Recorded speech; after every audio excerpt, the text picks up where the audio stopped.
As you mentioned in your introduction, you'd like to cut the size of council in half, down to 22 councillors. You say that we have too many politicians and not enough accountability. You're also planning to drastically cut the expenses councillors get to hire staff and run their local offices. My question is, how do you plan to have those 22 councillors deliver on improved customer service to their constituents when the size of their wards will have doubled and they'll have less money to manage their offices? Well, the first thing we have to do is look at how the federal government and the provincial government does it. They sit a lot longer than we do. I think they sit approximately 180 times a year. We sit 30 times a year.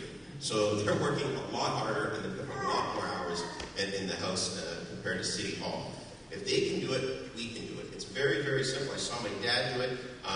Right now, we represent approximately 60,000 people. There's no reason why we can't represent 100,000 people. You get good councillors, you get bad councillors. And the cream will rise to the top. We're going to have an all-star gold medal team, like I'd like to call it, of 22 fantastic councillors. And in a case of, let's just use Etobicoke Centre, for example, you got Lori Lindsay Luby and Doug Holliday. Well, the best councillor will come. Or another person can come in.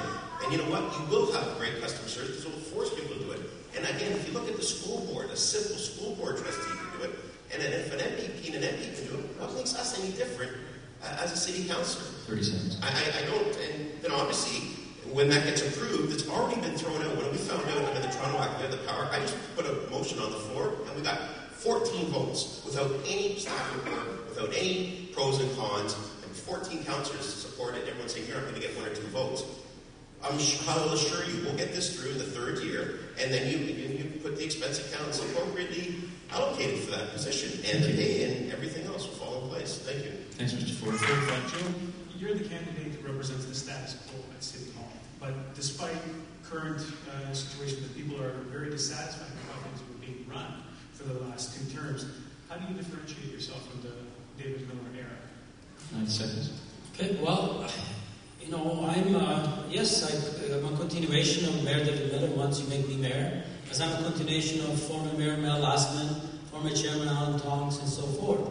Interesting enough, I work with everybody to begin with. That's been my style. And if you ask probably 90% of the councillors who say they can work with Joe Pantalone. Now, some of the difference between myself and the present mayor is, for example, the tax freeze that I want to give to senior citizens. He didn't do that. I believe that we should be done. The personal vehicle tax, the $60 that people pay, once a year when they renew their personal car, I believe it should be eliminated, and I will do so, because it's not a fair tax, because people think it's not fair. And frankly, when you have the government, it's got to connect with the people. If people don't accept the tax, then that means it's not worth the disconnection. Also, I believe that, for example, we should have 4 deputy mayors across the city, similar to what Mr. Rossi suggested, except I don't believe they should be elected at the end of the day. 30 seconds. But also, and I believe that you've got to devolve more powers to the community councils, frankly, to establish that connection. And I believe that actually you've got to whip City Hall into shape, better shape than it's been, by looking at the nuances of what we do. I'd like to see efficiencies in the TTC and everything else that we do. So therefore, Joe Pantalone is Joe Pantalone's own man, his own ideas, and he knows actually what needs to be fixed as well as protected. So it's an advantage that we've been around, or a disadvantage. Thank you. So here's this question to Rocco Champon. You're arguably at the top tier of, the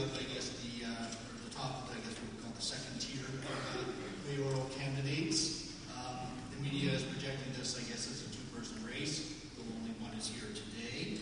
Now, this is true, but also perhaps polls might put Mr. Pantalone and Mr. Rossi also out of the running as serious contenders. I just want to hear what is your position and feelings on what the polls are indicating, and how can you change those perceptions of the polls and the voters, and what makes you like a real option for the voters of Toronto?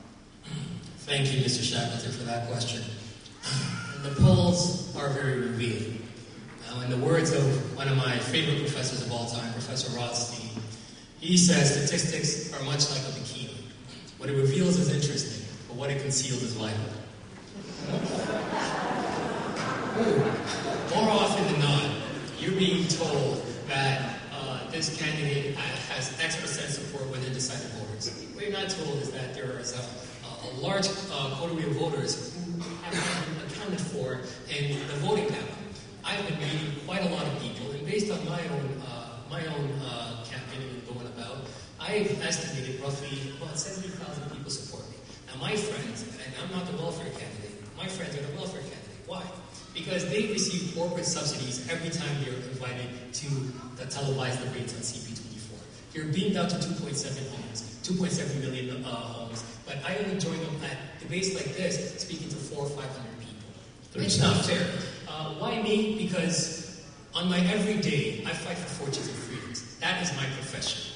I fight for fortunes and freedoms. The mayor is an advocate for our collective fortune and for our collective freedoms. What has happened this year in 2010? Our freedoms have been secretly violated by a provincial law. Our fortunes are collectively threatened, and all I am doing is making sure you guys get an advocate who does this every day. Thank you.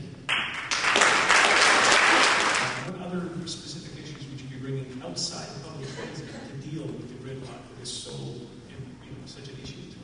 Well, I couldn't agree more with the question. Public transit is a big part of the solution of gridlock and traffic, but it's not the only one. The car will be a reality, even if it turns to hybrid or electric, they're going to be around. And the thousands of cars that get dumped at the bottom of the Allen right at Eglinton are forced through residential communities. And so some engineers approached me, and I think it's worth studying that. I think other things that we can do on the traffic side include synchronizing traffic lights with computers and having intelligent sensors at side streets so that the light doesn't change if there isn't a car or pedestrian waiting to cross the street. That's pretty basic stuff. We also have to ensure that we're coordinating our construction schedules.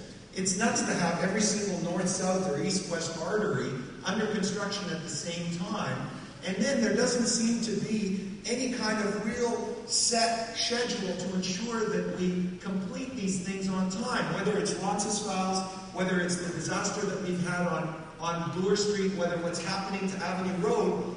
I go by those projects, and more often than not, there's no one actually working there.